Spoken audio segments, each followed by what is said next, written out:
Hi guys, hope you are doing well. So welcome to an exclusive radio show which is going to be focused on Mindlapse and Lake of Dreams.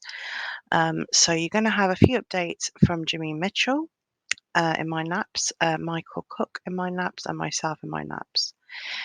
Some of you may not be aware, but Elany has been in and out of hospital with COVID-19 symptoms. She unfortunately did not get the jab, and she's been in and out of hospital.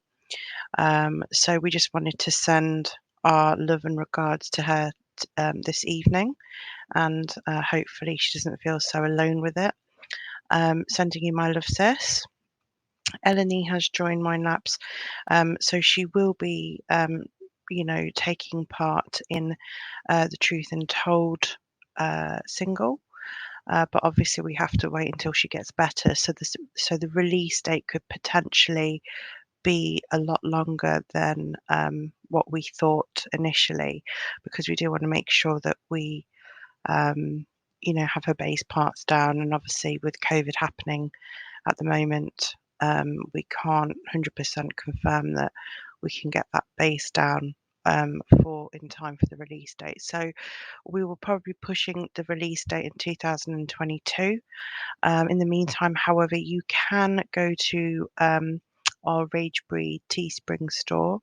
If you go to the Mindlapse page, it will show you links of how to buy our merchandise. Until then, you can obviously buy Haunted, The Prophecy, and all our albums on Amazon, iTunes, the usual digital sites. Hard copies are coming out in December. So we will let you guys know when that'll be, and that'll be including all the Ragebreed Records bands. So we will be issuing hard copies for them, and you'll be able to buy them from a link. Okay, so guys, so I'm not going to keep you too long, but I just wanted to obviously let you know what the situation was with Mindlapse and Lake of Dreams. With Lake of Dreams is we're working on an album, and that's going to be released next year. The plan is at the moment is we're going to be working on some videos for the initial EP until then, so you guys have something new to watch and that kind of thing. So that's going to be released over the next few months. The Patterns of Non-Existence has currently got a video up. So if you want to check that out on YouTube, do go ahead. And then what we're going to do with the new album is we will be obviously using scenes from the series. So right now, Em is working hard on the script, so you'll get to meet him later on in the show. And I hope you enjoy what we have for you to offer. Enjoy the show, guys. You are listening to an exclusive Mindlapse and Lake of Dreams special on Ragebreed Radio. Hey, what's up everyone? This is Jimi Mitchell, one of the lead guitar players from the band Mindlapse. And I just wanted to touch base with you guys and let you know what's going on. We are currently working on a new record. We've currently got some very brutal and melodic, epic death metal coming your way. Myself and other guitarist Michael Cook and also Karina have been hard at work putting together a new record. What I understand, this will be the first Mindlapse record in 6 years that's been worked on, so I'm very happy to be a part of this. This is going to be a lot of fun. I've always wanted to play in a death metal band, since I'm primarily known for playing power metal and neoclassical metal. I'm influenced by a lot of the greats in the death metal scene, particularly the band Death, the Obituary, Early Entombed, Carcass, Gorefest. There's a bunch of them that are in my heavy metal DNA. So just to let you guys know, we're hoping to have everything ready by the end of the year so that we can simply have the record done and released to you by early spring. So there you have it. That's what is going on in the Mindlapse camp. I'm going to let Mike and Karina tell you more. See ya. Howdy, ladies and gents. This is Michael from Mindlapse. We are currently working on our new album. Writing process is fucking kicking ass. Coming up with some killer riffs. Songs are gonna be dope when they're finished, for sure. You can definitely expect some brutal melodic. I'll go as far as to say thrashiness, because of me. Just kick-ass metal album, you know. I think Mindlapse has been, our song has been #1 on the UK charts for like the last 12 weeks, which is pretty dope. Let me see. Also, we're gonna have a new single coming out soon called Truth Untold. It's gonna be badass, so keep your eyes and ears open for that one. Latest. Hi, it's Karina from Mindlapse. Hope you're doing good.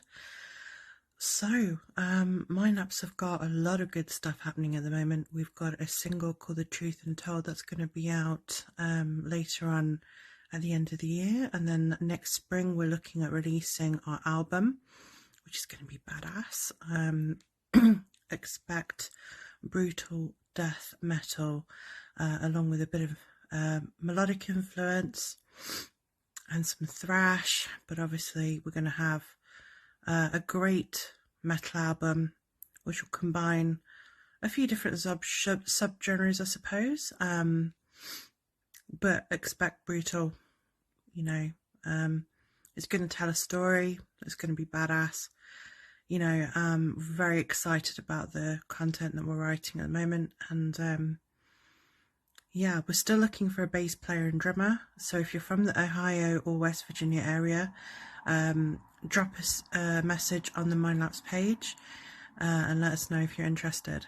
But right now, the stuff that we're coming out with collectively is killer. Seriously, it's going to be badass. You are listening to an exclusive Mindlapse and Make Your Dream special on Ragebreed Radio. Hi everyone, it's Karina from Ragebreed, and I'm here with Em, and I'm here with Johnny Chadwick from Rough and Rude. How you guys doing? Rock and roll. Yep. All Marvelous. good. All good. Awesome. Hope everyone's doing well on the Ragebreed Global Group.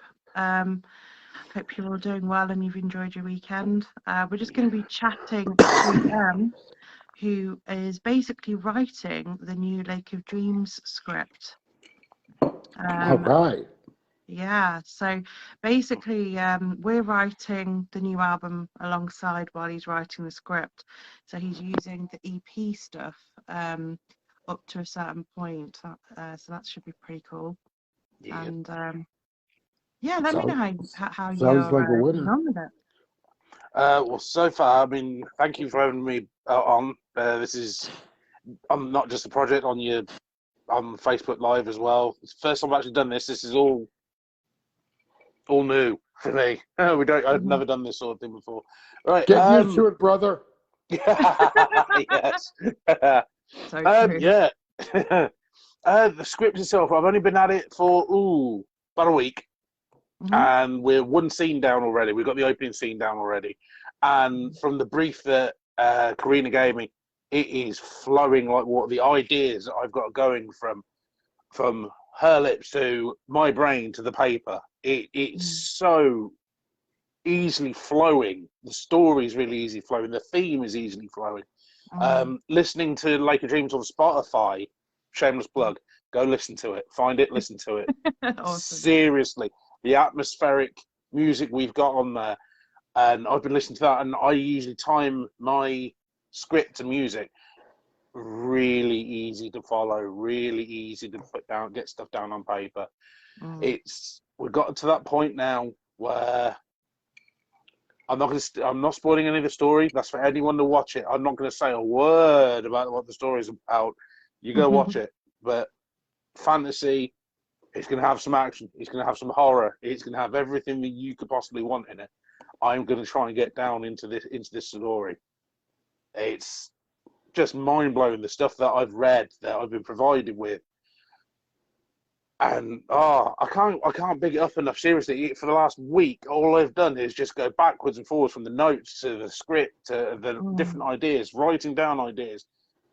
It's this last week has been absolutely amazing just for writing purposes. It's just been brilliant. What kind of script are you writing? Are you writing for a music, film, or a video? At the moment, we're going to go with either miniseries. At the moment, I'm aiming for miniseries. Okay, At the moment, awesome. so I'm thinking between 6 and 9 episodes, possibly a little over an hour each. Because that way you get a lot of if we did it in film, we're going to be there 3 hours of film, each film, and if we did it as a trilogy, I would be here for the next 6 years writing the bloody thing because I'm a perfectionist, and I can't do that. But if we do it to like, intricate, isn't it? it's ridiculous. Just fantasy stuff, I believe, because I don't know if it's just something that's come from Lord of the Rings. I've always exactly. I try to avoid. I mean, I try to avoid Lord of the Rings for influence in regards to this because if you watch something as iconic as that or read something as iconic as that, you tend to not just follow the tropes, you tend to copy the tropes.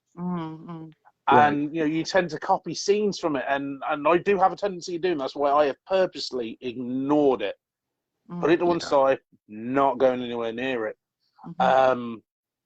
With the fantasy, what we're doing in regards to it being a mini series, it's a lot easier to get the whole story in without compromising the detail that we want to go in, because there's so much detail that's got to go into this. There's so much background. You wouldn't think. We were on the phone, I think, what was it, a couple of hours? Yeah, 2-3 hours, I think it was. 2-3 hours, and literally I managed to plan out in my head about 6 to 9 episodes in my head. And I've just written down everything of how I want it to go, and it's like, and at the minute I think I'm about episode 3 where I know where I've gotten to, where I know where I want to go with it. Everything after that, I'm like, right, I've got the first 3, I'm going to leave the rest of the remaining 6, and we'll go from there. I mean, to be honest with you, I'm really excited about it because it's like, it feels as if I've had all this, like, this whole story in my head for such a long time.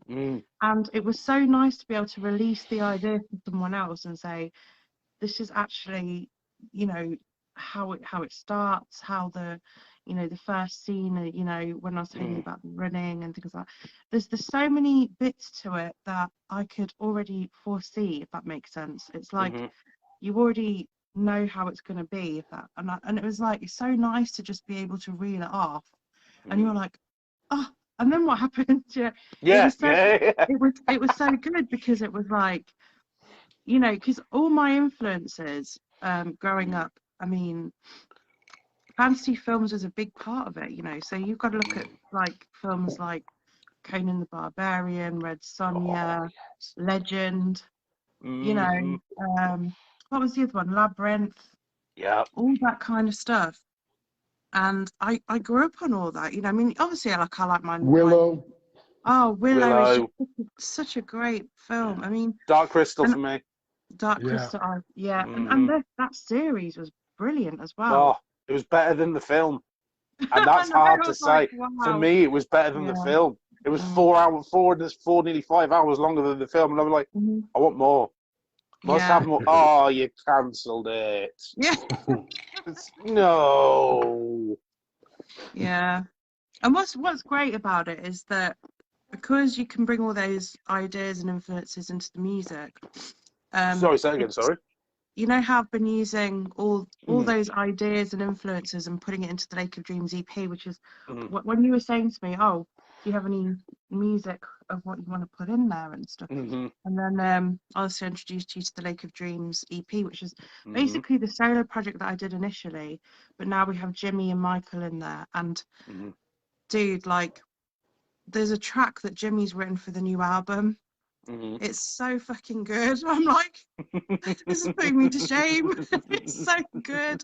It's so good. And the thing is, what's going to be really great is to have sort of my ideas mixed with Jimmy's ideas mixed with Michael's, because like they all have their own instrumental pieces. They've got things that we can put on in the background. So the new album is not just going to be just like vocal songs. There's going to be instrumental pieces in there, purely because we know this is going to be a series, you know, and a film. And it will basically mirror some of the things that we're doing, which goes on to Mindlapse. I'm just coming into this now, so I'm into the whole Lake of Dreams thing. Mindlapse, I've just gotten the things into it for today, so as soon as it gets a little bit later, I'll be listening to a lot more of that later on tonight. Yeah. So this is going to be the first series, I think, that there's going to be actually death metal on there. So it's going to go from like something which is very ambient, so everyone's all happy and like, oh, it's really. And then when she goes into that darker side, oh my god, it's just going to be like, that's where the horror kicks in. And I'm so looking forward to that, because it's, you know what it's like yin and yang, and it's like bringing both sides, and they're both so important in terms of the idea and direction of this film, and also for both bands as well. So it's so nice to be able to get both bands into something like this as well. Is that where the real witch comes out? Oh, yeah. Angel Witch. The Angel Witch. I know. Can't wait to see that. 333. Yeah. and weirdly enough, right, this is the strangest thing with the 333. So when I was recording Lake of Dreams in Reading, and what I decided to do was get a hotel, you know, because we're going to be there for a few days. And I'm no word of a lie, my hotel room, the key that she gave me was 333. Really? I was like, that's really that's messed up. That's messed I up. was like, imagine how many rooms there are in a hotel. I got goosebumps. That shit ain't funny. That's messed up. That's fucked. That's Omen level. That's Omen level weird. I'm going to church tonight. I'm gonna get some holy water. That shit ain't funny. But you know what's really good about that though, right? I've actually got proof of it as well. So I've got the actual hotel key which says Pentakey 333. I've got the door, because I took a picture of it all, because I was so like, what? That is just mad. So the Pentakey. But you know what? It's so symbolic, isn't it? I mean, considering, you know, the numerology part of what we, you know, for the film, for the, you know, bands and stuff. I just couldn't believe that had happened. And there were some other weird things that happened as well, which was just really spooky. It was really cool. It was like, what happened was, I have these like really strange dreams, and basically there was one very vivid one, and it took me out of a very bad situation. And every time there's like a significant change or something that's edging me into the right direction, I dream of peacocks, and it'll either come up in some weird situation, there'll be some kind of symbol of a peacock. It's really bizarre. And in this dream there were two peacocks, and I ended up getting out of that bad situation. And I was telling the sound engineer about this. I was saying, it's so weird, I've had this dream about peacocks and all this sort of stuff. And he was like, right, we're going to record in a different room tomorrow. I was like, why? He goes, you'll see, right? So the next day he takes me into this room. He's got a peacock rug, a peacock, like massive, like photograph of a peacock and stuff. He goes, we're recording in here today. I was like, that's messed up. That is really messed up. That's sick. That's messed up. Where's my St. Christopher's medallion?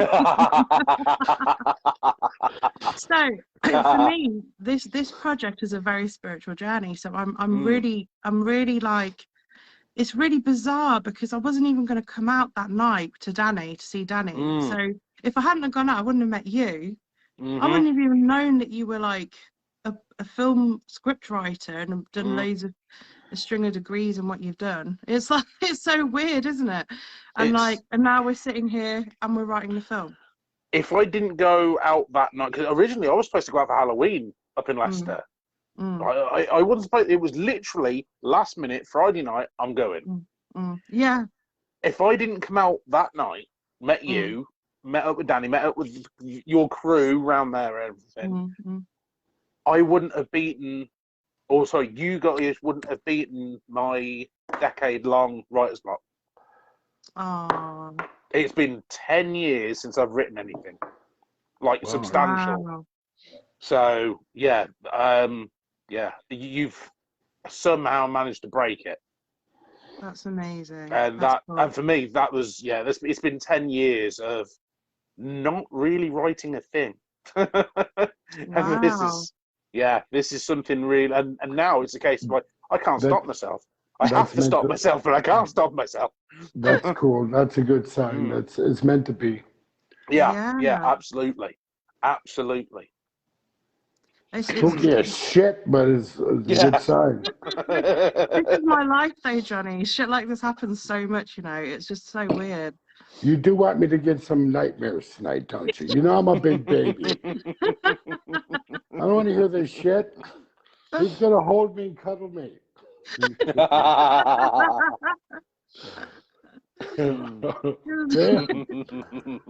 You are freaky, girl. I know. Well, I told you I was Angel Witch. Yes, I know. I know the story. I haven't been able to sleep since I've heard it. You're going to have to tell me the story at some point. Oh my goodness. You used to watch in the hot seat. No. No, you need to watch that. That's an experiment with the good witch, the wicked witch from the north, west. Oh my goodness. No, but I can't wait. Really, I can't wait to because I know the story. I know her sick little mind, and I think it's awesome. And I just can't wait. I just can't wait to see it. You know. I know.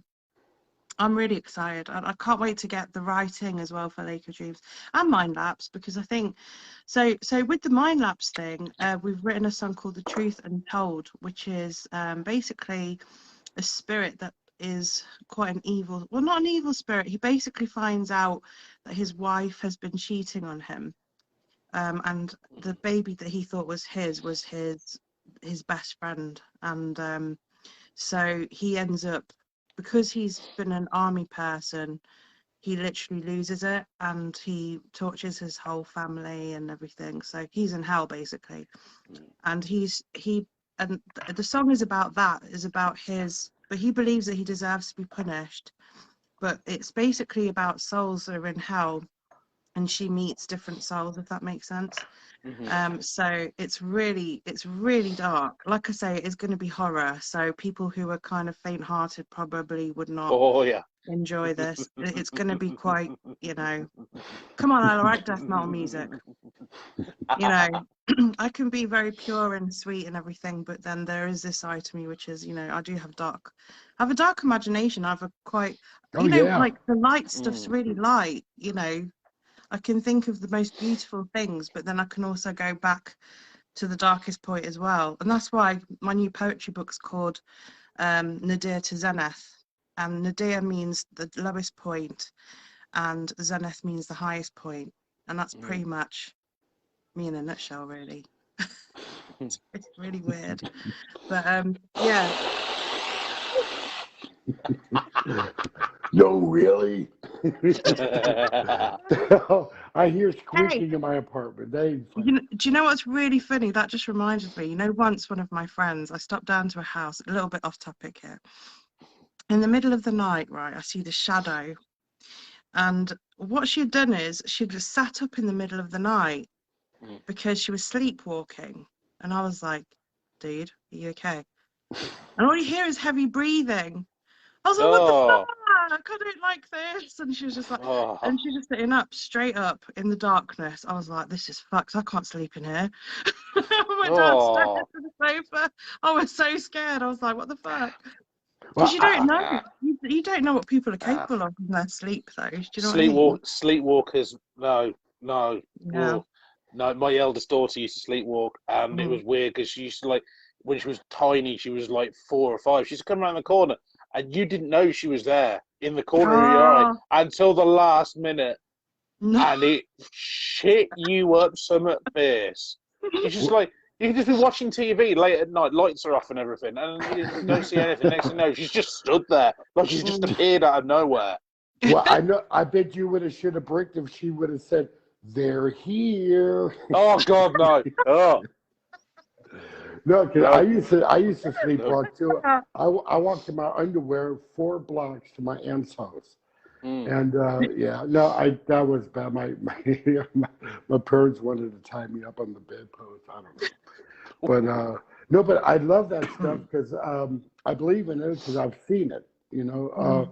And I used to have a TV show with Warner Brothers, and I did want to do a special.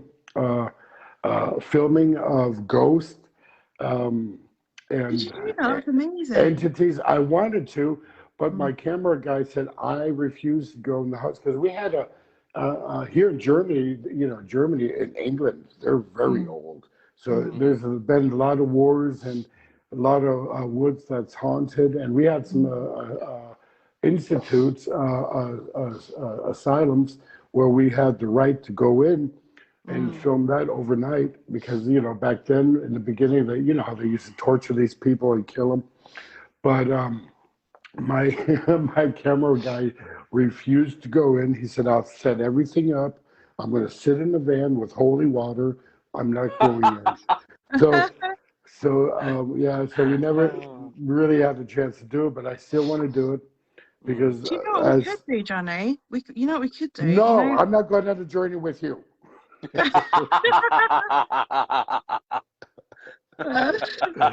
No, tell what could we do, sweetie? well, I was thinking, you know, Steve, he actually works with Most Haunted, or he knows somebody from Most Haunted or something like that. Right. But we could maybe do a paranormal thing because we were talking to Tristan about it as well. And there's so many people interested in this kind of thing, you know. We've been talking about doing it on the Ragebreed TV. Bless Gesundheit. you, bless you. So it could be something, you know, for Ragebreed TV, I guess. At some I've point. actually got a friend who does this sort of thing for a living. No way. Her name's Corinne Gretton West. She's actually quite famous now in regards to this sort of thing going I've on. heard of the name, yes. Yeah, she is. Yeah, I've known her for upwards of about 20 years now. And she's been doing this for quite a while now. So another shameless plug, Corinne, if you're watching, hi. So yeah, you need, whoever's interested in doing the ghost hunting thing, the paranormal stuff, go give her stuff a look, because seriously, she's the business at this sort of stuff. She's really well known for it now. Yeah, because since a little kid, since a little boy, I've been touched, pushed, spoken to from ghosts. I've seen ghosts. As a child, no.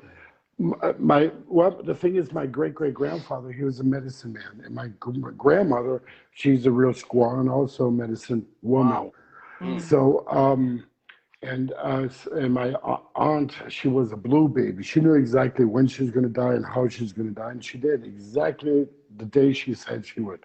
And the thing is, since I was a little kid, I see him almost like what's that one show that's on Ghost Whispers?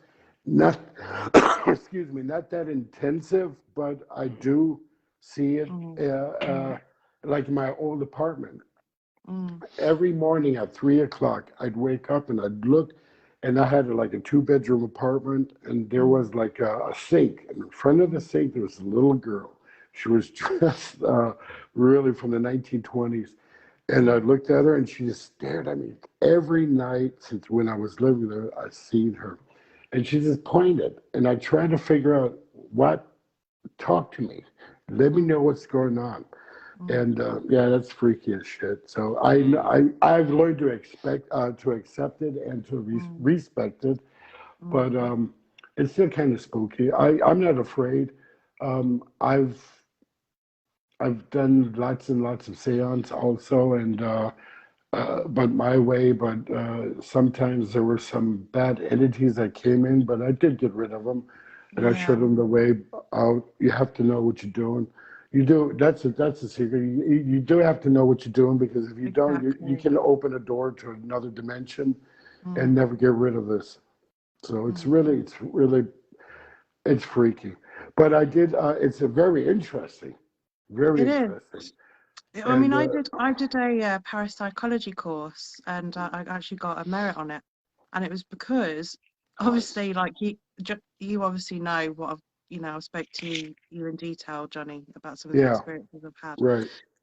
But I truly believe there's so many people, especially since social media has now come together, where there's so many people that now can collectively share what they've gone through. And essentially it can be anything from precognition dreams, like when you dream something before it happens, to maybe psychic dreams, or maybe it's something that you've seen. And I think it's like, people are so quick to dismiss things, but actually, is this like a sort of an extra sensory thing that we have? Like, how we've got the taste, touch, smell, see, hear. I mean, the fact that we can even just talk to each other through a screen is fucking Yeah, weird to me anyway. I'm like, yeah. you Well, guys are miles away, and yet we're able to do that. So if that's the case, then surely our brain is a little bit more, it's like a computer, right? well, So we all have it. We just forgot how to use it. yeah. Hmm. It's also our instincts, but it goes deeper than that. The Oh people yeah. just need to take the time, and because I did my kung fu shit back in the 80s and everything, and meditation. And if you go Oh deep into yeah. yourself, Yeah, you that stuff's really intense, and I and do that every day. and lots of peyote. I did peyote in the desert in Arizona with the Indians. So Mm. I've been into the spiritual world. Yeah, it's incredible. The more you find out about it, It and all is. this stuff is really inspirational to write as well. I Yeah. mean, like my poetry, whether it's songs, whether it's like stories of, those who have passed on, all those things become such an incredible basis to write and, write your music. And especially when it comes to mine, because I mean, everything that I've written in mine, that's a discography album, is forgotten memories of past lives. So each song is a Mhm. memory of Yeah. someone, Yeah. Yeah. which is interesting, So I wanted to bring that forward and take it one step even deeper It's and very make a cathartic, isn't fantasy. it? When you're writing something about someone else, or you're writing something Mm, about a subject that you know of, or something that mm. you've got a feeling. It's very cathartic to get that stuff down. Oh yeah, Mm. and the weird thing about creativity is it hits you at the weirdest times, doesn't it? Like, I wish it would hit. I really wish it would hit me at a normal time. Like, I finished work now. Can you hit me now? And it's like, Yeah. no, it's going to be at 3 o'clock in the morning. Sorry, love. It's like, oh God, I'm gonna have to write that riff down, aren't I? And it's just like, it can be a riff, it can be a poem, but I just think it's profound. I mean, just the whole thing. I Well, watch a lot of stuff about the universe and stuff. yeah. Well, what I've encountered, a lot of things did happen at the same time, and it was Mm, proven. So mm, yeah. In my old house, there was three people. mm-hmm, Well, where I lived in Florida, you have a lot of settlers come down from the north, and Florida's not that old. And the Indians, Seminole Indians, they were really, apparently from the stories what I've read, they were really wild and savage people, and they killed women and children and men coming, the settlers. And the house that was built, that was a big place where they did a lot of settlers got killed. And in my mm, garage, there was a little boy. My father felt the same thing. He's sitting there and working on some wood, making some projects, and all of a sudden somebody's pulling on his shirt. And mm. my father would look down and say, "Hey, little boy." And same here. I was changing the spark plug from the lawnmower, and somebody just pushed me in my ass, and I jumped over. I said, "Oh, Dad!" And I looked, and nobody was there. And I used to Wow. steal some cigarettes and go out in the garage and smoke. And the middle of the night, I'm out there, and this little cold hand held my hand because my hand was down like this. Oh. Took my hand, holding my hand. I thought it was my little brother at the time. And I turned around and I said, "What do you do?" And I said, "Whoa, nobody was there." So it was, and in the house,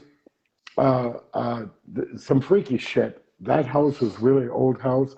Mm, Uh, where where my bedroom is outside was the mm, old cellar doors. You know how you go outside and you open up, and then from outside you walk down.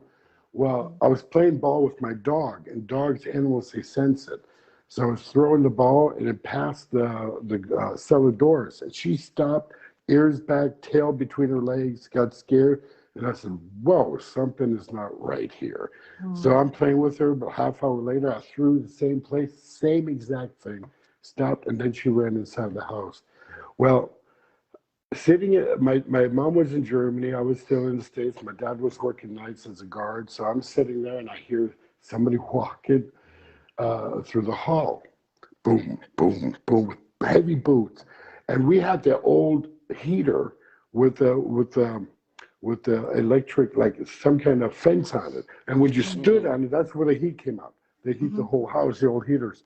So, but if you stood on it, if you walked over it, it would squeak, metal on metal. And we had an old rug, so we put an old rug over it. So you hear boom, boom, boom, boom, boom, and then squeak. And I'm looking at that place where, but I never saw. One time, I was coming home from a party. My mom was still in Germany. My dad was out working nights, so party. And I locked myself out, and I said, fuck.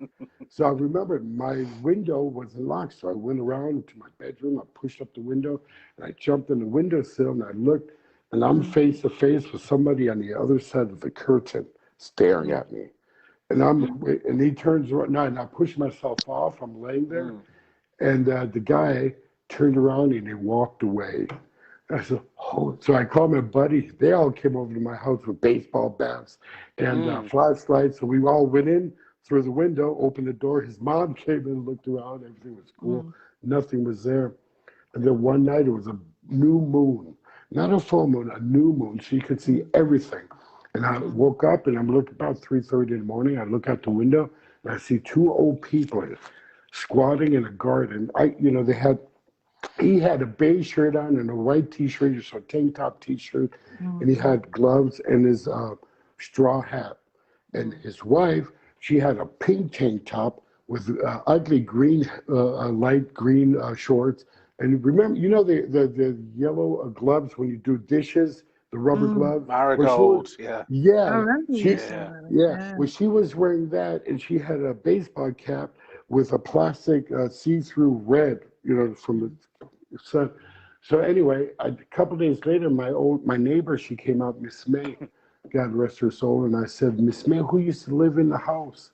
I'm really curious. And she said, well, a long time ago, there was this old man, and he was miserable because his wife died.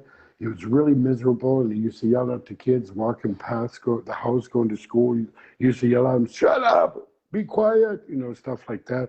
So they threw tomatoes and eggs at his house. But after a while, he hung himself in the cellar. Where my dog, Yeah. So, and I said, oh my God, really? And I said, when after that, she said, oh, there was two beautiful old elder people. I said, did they have any hobbies? Yes. They worked night every day in the garden. And I asked them, I said, well, where was the garden? She pointed exactly where I saw those people. Wow. So, yeah. I'm getting cold at the moment, yeah. And I did my homework, and I checked up because of the little boy. Well, that's when I found out in the library, somebody wrote a big story about it, that where I was living, a lot of settlers got massacred. A lot of little children from the Seminole Indians. So yeah, I believe in it. I've seen it. A lot of things. Even my aunt's old house, upstate New York, Saratoga Springs, that was spooked.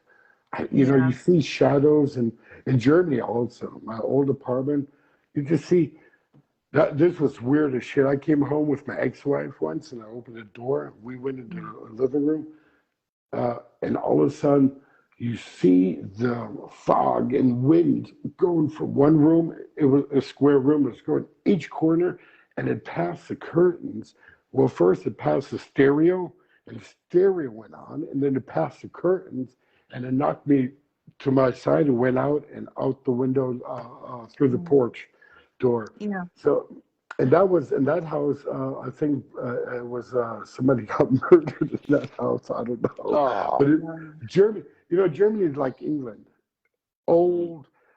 You guys been fighting wars over thousands of years. The Germans too. Shit, I think we fought each other. the Germans in England. Yeah. But a lot of woods, and through the history, I read up a lot, and I like to go through the woods maybe at night, and just with my friends, and not alone, but with my friends, and you see stuff and you hear stuff. You hear like somebody shooting, or somebody was screaming, or you see lights going through the woods in the forest, like the Black Forest, where the big wars were. Because what is a ghost? It's a big, massive energy that, Yeah. And the scientific, if you really want to go to the basics, energy cannot be destroyed, it can only be transferred. I mean, that basis alone, if we look at the states of matter, solid, liquid, gas, I mean, I just believe that we become an energy, basically. Yeah. And yeah, I mean, there's a lot of more to it than that, but essentially, yeah. essentially, it's like, that's what it is. And I think it's naive of us to think that our consciousness is just linked to the actual physical body when we have all these sensory perceptions. I tell you what's a really good thing to check out though. Morgan Freeman has this show, and it's all about sort of to the molecular level. It's absolutely I brilliant. know I of it. really do. Yeah. Absolutely Yeah. brilliant, and it's It so goes good deep. because Yeah. it's great because he doesn't rule stuff out, but he tries to find the science behind things.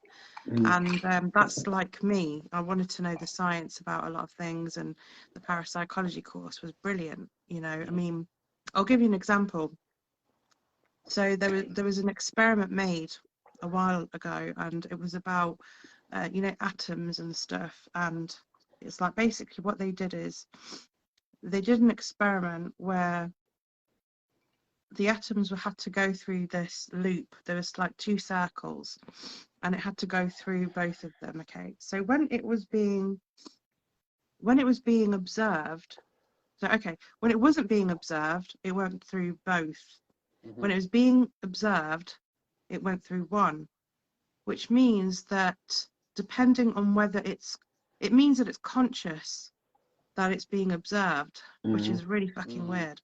So it means, so to me, that suggests that energy is linked with external consciousness, which is why, when we die, I don't think we just die and go into the ground. It's so much more complex than that because we're part of a bigger energy. Who's to know what happens? Who's to know what actually genuinely happens? Is it because it's a case of with so many beliefs, with so many even with scientific with people with science and saying where we go, there's so much of it. There's no 100% pure answer of what actually happens. And I think it's down to the designer. I really do. I think that where we go is linked to what our idea of heaven and hell is. So if you think about all that stuff is stored in your subconscious, isn't it? And it's like, so if you believe that you're going to stay on the earth plane and you don't believe in God or anything, probably what you will be. Some people believe that they're going to be in this lovely floating forest somewhere, and maybe they do, because when they see the light, what do they see? They see this white light, and then they see their idea of heaven. So I think your body, the DMT basically is released. So yes and no, because it happened to me. I last year, no, 2 years ago, I talked to a friend of mine, Patrick, and I said, "Remember when I passed out?" He looked at me and said, "You don't remember?" And I said, "What?" Because I passed out and I hit my head on the table doing some stupid shit. Anyway, anyway, he said, "No, Johnny, you didn't pass out. You died." I said, "I won't." And then when he told me this, it all came back. The smell, the feeling, it all came back. I didn't fall and hit my head on the glass table. I fell through the glass table. And they pulled me out, and his roommate was working as a sanitary, what do you call it, with the fire department. And he was giving me, mouth-to-mouth heart massage and the whole thing. And I remember being above them, and my friend Patrick is doing this shit, walking back and forth, and his roommate is giving me mouth to mouth, and and it's yes, there is a light that I've seen, but I couldn't look into it. I wasn't allowed to look into it. As soon as I turned around, somebody slapped my face, and I pretty sure it was my grandmother, and she said, "No, no, not yet." So if I did look in the light, I would have been, I don't know. I wanted to look in the light. It felt peaceful. It really did. Yeah, that's really And Safe energy, source and energy. then while I was gone, he told me 3.5 minutes. So that's a long time. So maybe that's why I'm brain damaged. But I did come back. I did come back, luckily, and I remember. That's what I remember. I woke up and I said, "No more, never again." And doing stupid shit as a teenager. So, but anyway, yeah. When he told me this, it all came back, and I thanked him for it. I said, "Damn, Patrick, you're right. I remember." And the smell, the sound, everything. When I did fall through the table, it was like a matrix, like a slow motion thing. So yeah, and he told me 3.5 minutes I was basically gone, no pulse, no nothing. I just came back. So That's it was kind of incredible. heavy. What a story! Wow. That is messed up. That's That is kind of heavy. that. I mean, that's Yeah. incredible because you've got your own experience of that as well, Yeah. and it's so incredible listening to sort of the near-death experiences, or when you've actually been dead and then come back alive again and things like that. And you hear so many stories about it, and they all say they see a white light, they feel that safe, that serenity feeling, but it's like it's not their time yet, so that's why they come back. Which is so interesting. And I got kind of mad because she slapped me in the face like, "Don't look." And then I went down and I'm looking at my friend and Patrick. He's speechless. He's just holding his head, and it almost looked like a scene from the Pulp Fiction. Oh, God, with the heart. Yeah. I was literally just thinking that. It almost looked like that, But anyway, no, I'm glad that the guy was there. I forget his name. I have to ask Patrick, but he told me I thought I just passed out, and he said, "No, brother, you died." And I cried, and I remember him. He didn't know what to do. I remember that. I felt so bad for him. You know what I mean? Yeah. Not for me. It was so weird. It was wow. Well, it's lovely to have you here, Johnny. Yeah. Dude, that's right. Rough and roll, man. This is the first time we've spoken. I can tell you are awesome. Thanks, is, brother. really You too, Em. You too. We need when you're done with Karina's story. I got a kick-ass road story, true story. You're on from 1988, and with Ruffalo music. We'll do it, but do hers first because it's awesome, bro. Because she told me the story. My nipple was hard 3 weeks. I swear we could hang jackets up. I swear to God, it was so awesome. She's he knows awesome, the story, So I have talked about it publicly a couple of times, but I've not gone into massive detail, not to the detail I've obviously said to you because I don't want to ruin the surprises and things. But yeah, God, when I've told relatives, they're just like, that is so cool. Like that's such. But I think because you always get either fantasy or horror or action, and I want to bring romance, fantasy, horror, and action all into one. Believe me, it is. Yeah. I didn't know should I hide under the bed or masturbate in the bathroom. I did not know. Well, when you gotta go, when you gotta go, what are you gonna do? Gotta do it, yeah. On a plane, you're in a plane, you're gonna die. What are you gonna do?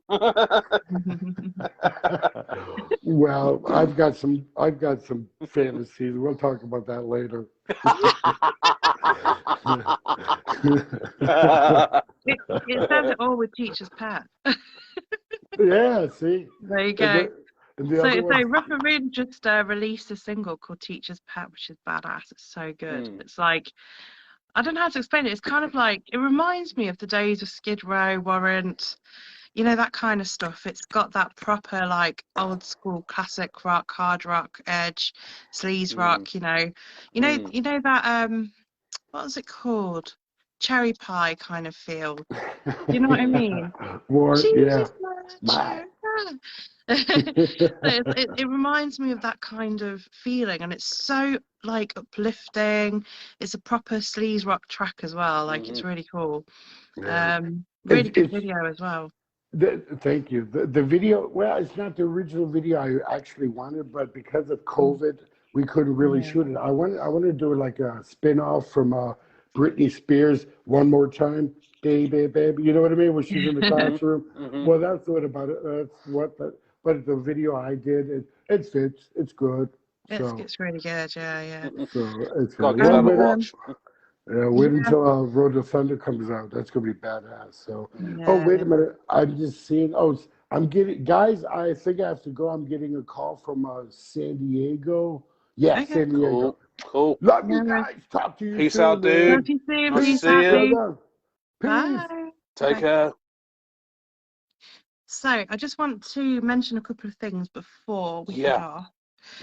I just wanted to say a bit of a shout out really to Incognito Theory and David, just purely because he's worked really hard with the band, and Johnny from Rough and Rude, same thing. Even Tristan from Self-Imposed Exile has got some really cool gigs lined up, so you'll see me posting them and our team posting them as well. So make sure if you're in the US area and you're sort of near where he lives, go to those gigs. It'd be badass. And just to let you know, we're going to be doing a bit of a Christmas special as well. So I won't let on too much because I want to kind of give it a bit of a nudge, but not tell everyone what it is yet. So everyone, Em is actually also, as well as writing the script, he's also going to be our what did we say? Senior administration and sales manager. Something like this, yes. I'm Yeah. not used to titles at work. It's a case of like, you do that. Slacker, go, you know, that sort of. Yeah. Well, the thing is, he's going to be helping out with, you know, the bits and pieces that we need. So things like administration and sales, just basically some things, because we don't really have specific roles for those type of things, you see. So I'm so happy that I've got someone doing that. And he's also going to be doing a newsletter once a week as well. So that'll be good. Yeah. So welcome on board to Ragebreed. Basically, Thank you very much. you know, Thank you. how are you finding the team and the management team? But really bunch of nice guys. Really bunch of nice guys. I'm not used to such an international group of people. They're all over the place. We've got, I think there's Australia, I think Germany, God knows how many in America. Yeah. And then there's us here, and I think there's one in Africa, I think you said? Yeah. We've even got one in Asia as well. One in Asia. Yeah, I'm used to either working on LA time, Canada. Yeah, I'm used to working either LA time or here. That's it. Yeah, and now it's a case of like everywhere is all over the place. And at the minute, it seems like, right, are we meeting up at this time? Are we meeting at that time? What? And then it's a case of. It's so funny because you know everyone, what? Yeah. It's like, you know what we have to do? We have to be like, people clock in at different times in the group chat. Yeah. So what we try and do is what we say to the people that it's particularly bad is, you know, obviously you can meet the chat and then just come in as and when to catch up kind of thing. But we, like I say, there are different things that we're going to be doing, like Microsoft Teams. So we will be organising it a bit better. So there's loads of different things we're doing differently. Just so we can get everything a bit more organised. You know, putting a lot of strategy together, PowerPoint training. Like we had it on videos and we had it through Word documents and things, but I feel like it's more beneficial with PowerPoint. I've been using a lot of PowerPoint and I just find it just easier because I like to be visual. I like diagrams and things, and you know, so yeah, it's really, really good. And I think the direction of where we're going and having, you know, managers now, where, because obviously I work full time now with you Energy, I'm the credit control manager. So my time is very limited. So this is the reason why we've got six managers now, actually now 7 being you. And then they all have their own team. The only difference is you won't particularly have a team, so to speak, but you'll be doing bits and pieces.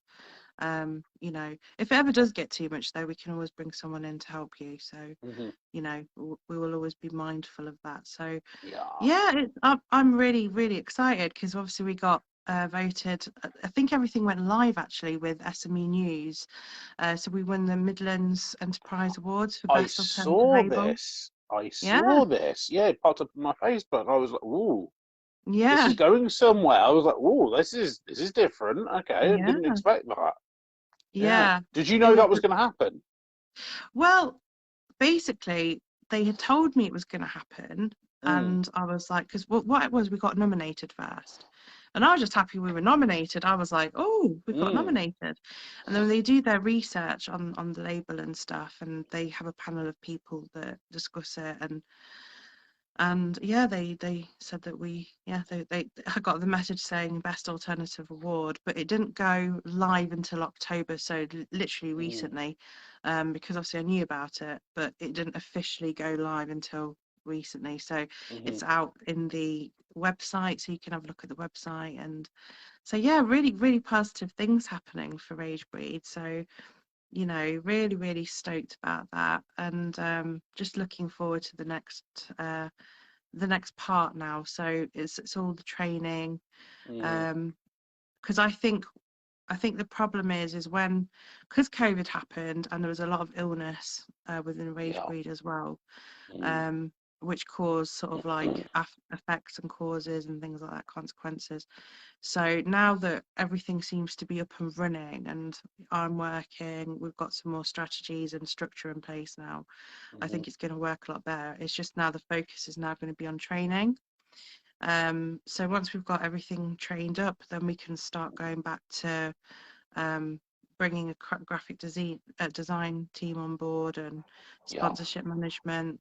We've got so many ideas. It's just mad, but it's doing a bit at a time basically, and making sure you know, everyone's on top of their game really. So yeah. It's going to get there. COVID was so difficult for every company. There's not been one company who can say, "Oh, it was easy for us." Every single company suffered at some point or another.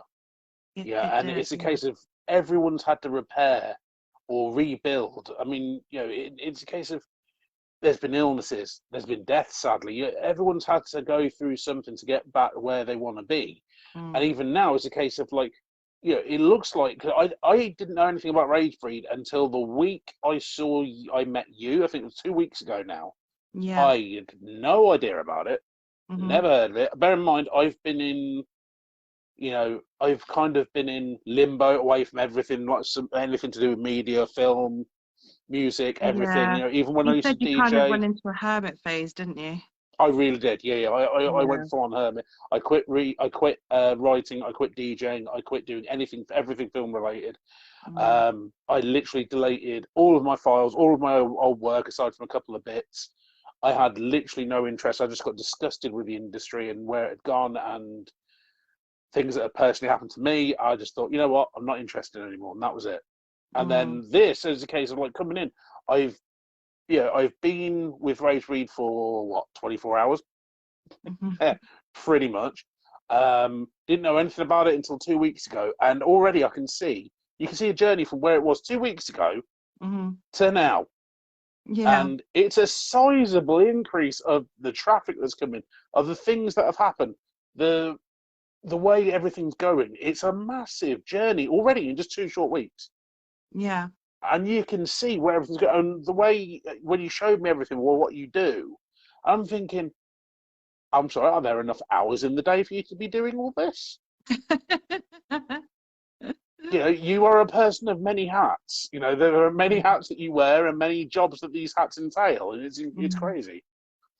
Yeah. The thing is, it's like when I posted that thing about Bruce Dickinson, he's done his PhD, he's done all these things. The thing is, I think what it is for me is it's not because I want to overshadow other people. It's because I want to do, it feels right for me to do it. Because when you've gone through sort of like a near-death experience, or you've gone through traumatic things in your life, you look at a new lease of life and you're very grateful for it, and you want to then really know yourself inside out, and that journey thinks, what do I really want to do in life? What are the things that I enjoy? And there's a Japanese diagram called Ikigai. Well, it's not a diagram, it's a philosophy. Ikigai, I think it's called. I don't know if I'm saying it right. But it's basically about how you have work that you do because you're good at it, and there's work that you do that it's more like a hobby or a passion, and there's work that you do which is probably voluntary. And it had this great diagram, and it just reminded me of how I work, because I do believe that I believe that you should have one paid job, which is like your main income. Then I believe that you've got passions and talents and skills. And a lot of life coaches says you should just pursue them, but you do still need funding while you're going through that. And that's, in a realistic point of view, you need to have income coming in order for you to be able to put money into your gifts and talents and things. Because it's a bit like saying, right, don't do a main job, but you want to do a band. Well, you need money to get to band practice, you need money for equipment, you need this, you need... The world is based on money, unfortunately, and that's the way it is. So what I kind of did for a while was I had to heal up for a start. I had a lot of things that I dissociated with from the past, traumas and things like that, and I had to really think about what is it that I want? What is it that truly makes me happy? And music makes me truly happy. Creativity makes me truly happy. My family and my friends make me very, very happy.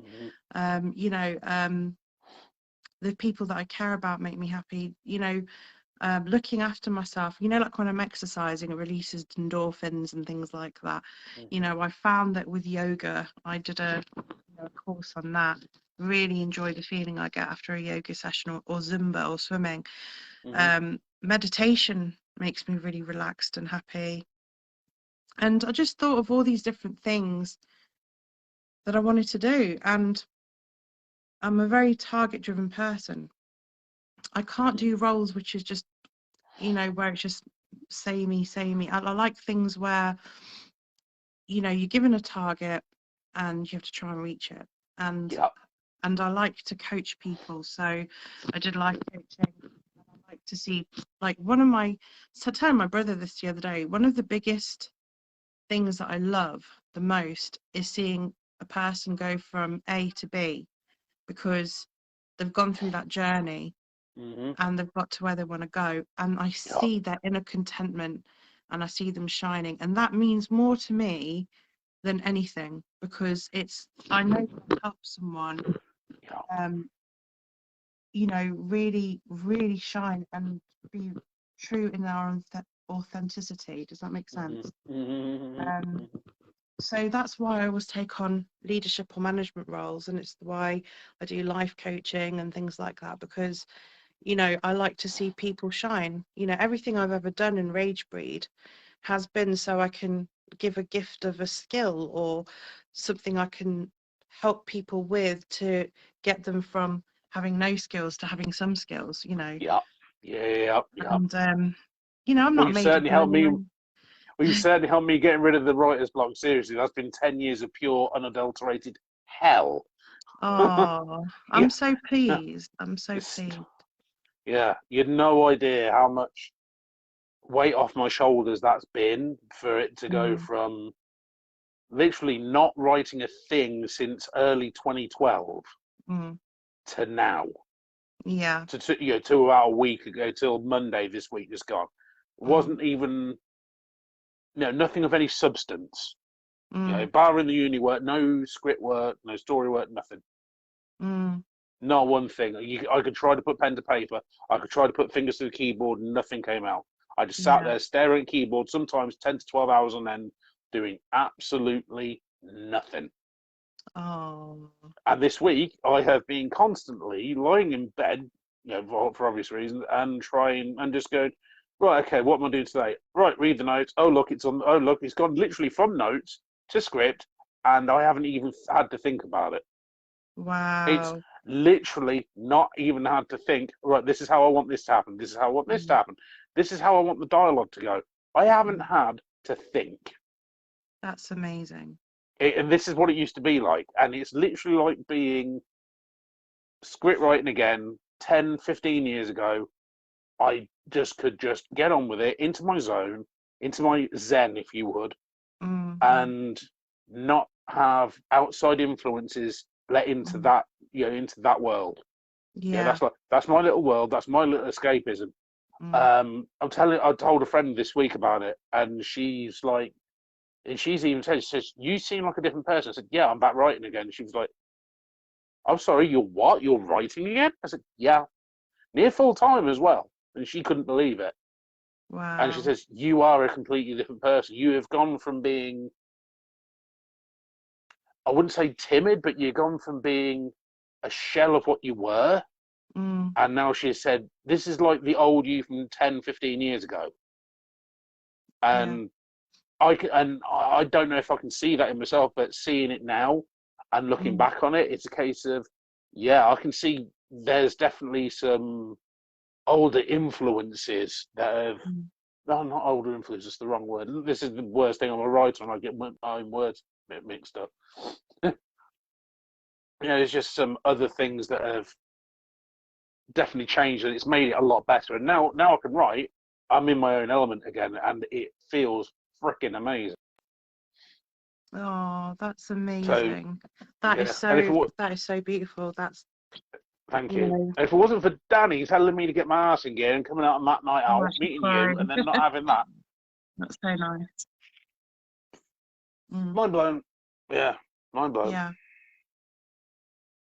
I'm so happy that, you feel that. And I'm so glad that, it's like I was saying, it's so mad that we both ended up going out that night and I wouldn't have even known. Yeah. And now here we are, working with each other, and it's amazing. It's really great. It really is great. Sorry, I'm crying because I'm getting emotional. Because I know, I'm such a soppy person. Oh. I know. No, but thank you for letting me tell the story that's in your head. Thank you for giving it to me to put onto paper, which will then go onto screen. This is seriously. Yeah. That's mind blowing. That's mind blowing. That's amazing. Yeah, it's crazy. It's this last 2 weeks have been absolutely bonkers. Just for doing stuff for this and just going, hang on, what is life? Literally, it's just all of a sudden changed. It's completely flipped on its head. It's craziness. It's, and this is what I always try and promote, when you're living out your authenticity, when you're doing what you're supposed to be doing, it changes everything. It changes everything about you, because you're not in that zone where you feel like you don't have purpose. You know, when you're doing the things that you love to do, you're shining all the time, and good things just seem to keep happening because you're on the right path, and it's from being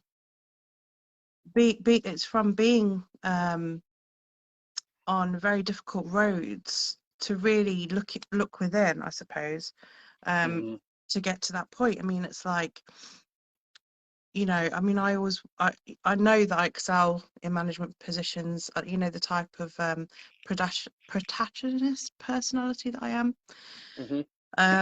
It's all about leading teams and motivating people. That's who I am. And I'm very creative, and I like to do a lot of different things, but why not? You only have this life, and I just think, live it, do it the way you want to do it, and enjoy it, and be grateful for all, even the bad things, because everything is a teacher. Everything is. It will always teach you something. So grab the wisdom from the bad stuff, and and just be grateful for all the good stuff, and just enjoy what you're doing. And that's absolutely, 100% agree. 100% agree. Yeah. Amazing. Well, I'm really, I think this has been one of the best meet and greets, for me anyway. Because it's been really interesting hearing Johnny's stories as well as your input with that. And just mind blown, really, because I didn't know. He never Mm. told me about that he died and then came back. That But is wow, nuts. That is absolutely nuts. Yeah, the whole thing of yeah, the whole out of body experience. That's hmm yeah, and the stuff where he was going on wow, about the things he was seeing. That chills down my spine. Seriously, I was like, oh, yeah, that's creepy as. Yeah, and yeah, that's mm, sort of ghostly stuff. I'm not a believer in ghostly stuff, but when I hear it from other mm, people, that's it. Game mm, over. I'm straight away. No, mhm. that's too creepy. I can't go on these ghost hunting things. I can't do it. I don't do jump scares. I don't do jumpy stuff. If it's physical horror, I'll get into that. I'm all into the slashers and Mm, everything like that. When it gets to the mind-boggling stuff like this, mm.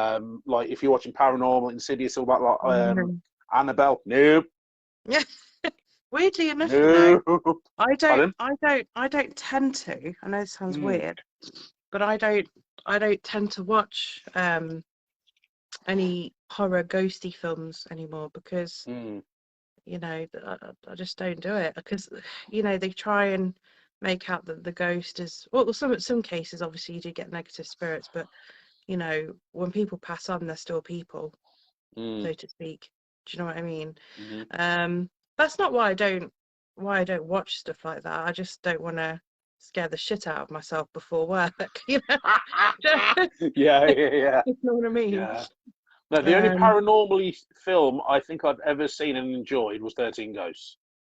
oh yeah, that was I good. loved it. I loved all the Yeah. little, all of the ghosts that were there. There's like all of them Mm, vastly different. And I'm the type of mm, guy who kept on saying, if I could write a series, I want to write the origin story of every single ghost. You mm, prolong it into a series. That film should have been a series. mm, That other than that, there isn't a single paranormal. I mean, I've watched the Omen, the original three Omen films. They were magnificent. Other than mm, those, no, don't touch the paranormal at all. mm. No, give me Yeah, Jason fair enough, Voorhees. fair enough. Give me a 7 foot maniac walking around with a machete. I'll take that. Don't want to know. I don't want to know about the creepy stuff that's hanging behind me. And I don't like no. Do you know who I'd like? You know who I'd Mm. like is the soldier in the film, which we'll probably never get, but I would love it if he did Go do ahead. it. Go ahead. Yeah. Jason Momoa. Everyone Um, laughs when I say that. I'm a fan of Momoa. Mm, Everybody I know likes most of the people I know likes them. mm. Hmm. You Food for keep thought. cutting Because out. I've got to do a production folder for this, so Yeah. I'll put his name. I'll pencil his name in. So. Yeah. Yeah. You know, What did we series get in this Bible, one? casting, series Bible, casting. Who do you want in this? It's like, in this role, Jason Momoa. I doubt it will happen, but you never know. You You never never know with know. this. You never know. Mm, Whoever we get doing casting, that's our mm. first request. We want Momoa. Yeah. Awesome. Awesome. Right. Sadly, Anyway, on that lovely. note, I must Have go to because go. I'm literally on 2% of battery, I think. So Oh I'm gonna, gosh. Okay. Yeah. yeah. Right. Lovely speaking to you. Thank you for inviting me on this journey. It's crazy. It's been Amazing. absolutely amazing. Thank you very much. No problem, lovely. Speak to you soon. Cool. Catch you Take later. care. Rock. Bye. Bye. Bye. Hope you enjoyed the show, and we'll catch you soon. Don't forget, tomorrow we have Metal Nightmare on Ragebreed Radio. Take care, keep it metal, keep it Ragebreed.